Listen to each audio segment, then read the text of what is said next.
শ্রীভূমি শহরে অগ্নিকাণ্ড, ট্রান্সফরমারের নিচে জমা আবর্জনা থেকে আগুনের সূত্রপাত। শ্রীভূমি শহরের চার্চ রোড পয়েন্ট এলাকায় একটি ট্রান্সফরমারের নিচে অগ্নিকাণ্ডের ঘটনা ঘটেছে।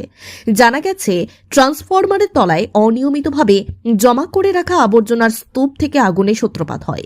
খবর পেয়ে দ্রুত ঘটনাস্থলে পৌঁছায় এসডিআরএফ বাহিনী এবং অল্প সময়ের মধ্যেই আগুন নিয়ন্ত্রণে আনে।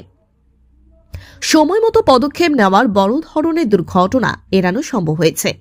ঘটনায় কোনো হতাহতের খবর নেই এবং উল্লেখযোগ্য সম্পত্তির ক্ষয়ক্ষতিও হয়নি। তবে ট্রান্সফরমারের নিচে পরিকল্পনাহীন ও অবৈধভাবে আবর্জনা জমা করে রাখার ঘটনায় ক্ষোভ প্রকাশ করেছেন স্থানীয় বাসিন্দারা। তারা প্রশাসনের কাছে এমন ঘটনার পুনরাবৃত্তি রোধে কঠোর ব্যবস্থা গ্রহণের দাবি জানিয়েছেন।